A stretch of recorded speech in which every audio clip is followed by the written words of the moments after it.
This is the story of one such emperor and one such project, a river born from ambition, built with human bone, and flowing with the bitter waters of irony. It is a river that flows not from a mountain spring, but from the will of a single man. For over 1,400 years, it has carved its way through the heart of China, a liquid artery connecting north and south. It has carried grain, armies, taxes, and ideas, nourishing dynasties and shaping the destiny of a nation.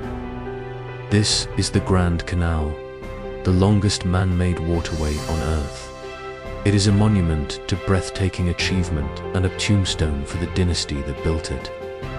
To understand this river is to understand the dizzying heights of imperial ambition, the crushing weight of human cost, and the profound irony of history. This is the story of how an emperor's dream of eternal glory drowned his dynasty, only to become the foundation for his enemy's golden age.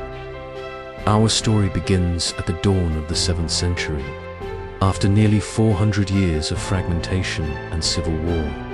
China was whole again, forged into a single empire by the powerful Sui Dynasty. The land was at peace, but it was a fragile peace. The empire was a giant with two distinct hearts. In the north, along the unpredictable Yellow River, lay the political and military center.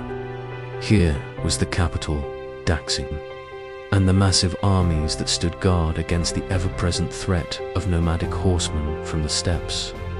But the north was agriculturally poor. The true wealth of the empire lay in the south, in the warm, fertile basin of the Yangtze River, which produced a seemingly endless surplus of rice and grain. The problem was logistics. Transporting this vital grain northward was a logistical nightmare, a slow, perilous journey over rough roads and treacherous mountain passes, at the mercy of bandits and bad weather. An army, a city, an empire cannot survive without food. The Sui emperors knew that to truly control China, they had to solve this problem. They needed to bind the two halves of their empire together. The man who would dare to solve it was the second Sui ruler, Emperor Yang. He was a man of boundless energy, intellect, and crippling ambition. He did not see a problem. He saw an opportunity for a project of a scale the world had never seen.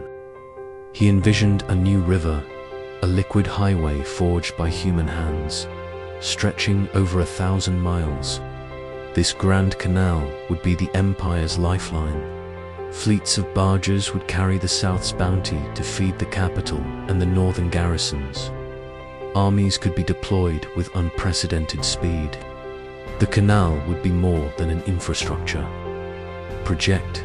It would be a symbol of Sui power, a monument to his own genius, ensuring his dynasty's glory for 10,000 generations. He believed it was his destiny, his mandate from heaven, to reshape the very earth. To turn this vision into reality, Emperor Yang unleashed the full, terrifying power of the imperial state. He conscripted a workforce of a size that is difficult to comprehend today. Historical records claim over 5.5 million people were forced into labor. Every family with more than 2 sons had to give one up to the project. Farmers were torn from their fields, their tools of harvest replaced with tools of excavation. Convicts were emptied from prisons to join the lines. They worked from dawn until dusk, in scorching summers and freezing winters. The canal was dug, by hand, a river of sweat, tears, and blood. The toll was catastrophic. It is said that for every 10 workers who began, 4 or 5 would perish from exhaustion, disease, or accidents before their section was complete. The human cost was etched into the memory of the people. A folk song from the era lamented, "Digging the long ditch, we live by the ditch side. Men and women toil, but what have we to eat?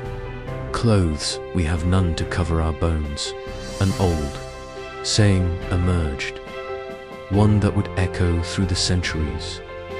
To build the Grand Canal is to line it with the bones of the dead. The emperor, in his distant palace, saw only progress, a line on a map becoming reality. But for millions, his glorious project was a death sentence.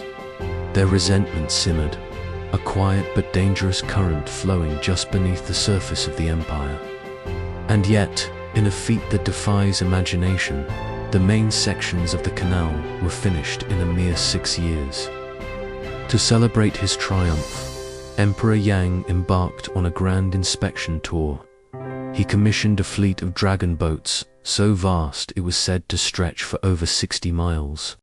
His personal vessel was a floating palace, 4 decks high, with a throne room, private chambers, and quarters for over 100 attendants. It was pulled not by wind or oar, but by 80,000 men, walking along newly paved imperial roads. On the canal's banks, as this glittering procession floated south, a testament to his absolute power over man and nature, Emperor Yang must have believed his mandate from heaven was secure. He had bent the world to his will. But glory has a price. The imperial treasury was hemorrhaging silver. The cost of the canal, the imperial tours, and the construction of a new eastern capital had bled the state dry. Worse, Emperor Yang's ambition was not satisfied. He launched a series of massive, disastrous invasions of the Korean kingdom of Goguryeo. Millions more were conscripted, this time for war. These campaigns failed spectacularly, costing hundreds of thousands of lives and further draining the empire's resources. Back home, the people were at their breaking point. The mandate of heaven rests on the well-being of the populace, and the people were suffering. Then, as if on cue, nature itself seemed to turn against the Sui. The Yellow River, China's sorrow, broke its dikes, causing catastrophic floods. In other regions, severe droughts led to widespread famine. In the deeply superstitious world of ancient China, these were not random events. They were clear signs from above. The heavens were displeased. The emperor, by neglecting his people and indulging his own hubris, was losing the divine right to rule. The mandate of heaven was being withdrawn. The whispers of rebellion that had been simmering for years began to grow into a roar. The rebellion was not a single, coordinated uprising, but 100 fires lighting up at once. Local warlords, ambitious generals, and desperate peasant leaders rose up across the provinces. The very armies that were meant to be supplied by the Grand Canal now used it to move against its creator. The empire, so recently and brutally unified, began to tear itself apart once more. Emperor Yang, isolated and paranoid, retreated to his southern palace in Yangzhou, surrounded by the last of his loyalists, blind to the fact that his world was collapsing around him. The end came not on a battlefield, but in the heart of his own court. In the year 618, his own generals, the men he had relied on to protect him, turned against him. Led by General Yuan Waji, they stormed the palace. There was no glorious last stand. Cornered and abandoned, Emperor Yang was given a choice of how to die. He chose to be strangled with a silk scarf, a death considered more dignified for royalty. And so, the great builder, the visionary, the tyrant, died an ignominious death at the hands of his own men. With him, the Sui Dynasty, after only 37 years of rule, ceased to exist. Out of the ashes of the Sui rose a new power, the Tang Dynasty. And here we find the supreme irony of our story. The Grand Canal, the very project that had bankrupted the Sui, alienated its people, and led directly to its downfall, was now Complete, the Tang Dynasty inherited this magnificent waterway without having paid the terrible price to build it. They did not see it as a monument to one man's ego, but as a vital tool of governance. They used it to transport food efficiently, to stabilize the economy, and to project their power across the unified land. The canal that was Emperor Yang's ruin became the bedrock of the Tang Dynasty's success, fueling a golden age of culture, poetry, and prosperity that would last for 3 centuries. For the next 1,000 years, the Grand Canal remained the lifeblood of China. It was expanded, repaired, and revered by the dynasties that followed the Temps, the Song, the Yuan, the Ming, and the Qing. It fed the largest cities on earth, funded the expeditions of Admiral Zhang He, and carried the culture of the south to the northern plains.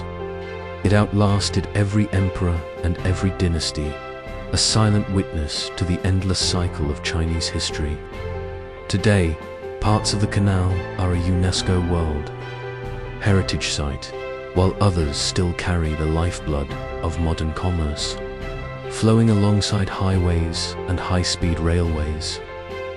The story of the Grand Canal is a powerful lesson, one that the Chinese have told for generations. It is a story about the mandate of heaven, the idea that a ruler's power is a loan from the people and the gods, a loan that can be brutally revoked. Emperor Yang had the power to move mountains and redirect rivers, but he forgot that the true foundation of an empire is not stone and earth, but the contentment of its people. His great river, intended to be a symbol of control, became a torrent of rebellion that swept him away. The canal itself teaches a final lesson. Like water, history flows onward, indifferent to the ambitions of men. The greatest projects can outlive their creators, serving purposes they never intended, and reminding us that a legacy is ultimately defined not by the builder, but by those who come after. Today, China is once again a nation defined by staggering feats of engineering. Projects that dwarf even Emperor Yang's wildest ambitions are reshaping the landscape, connecting cities and projecting power across the globe. The ghost of the Grand Canal lingers not just in the water, but in the spirit of a nation driven to build, to connect, to dominate. And so, the timeless question remains, whispered by the current of that ancient river: at what point does a leader's grand vision for the state cease to serve the people? It is a question that every dynasty and every government must eventually answer.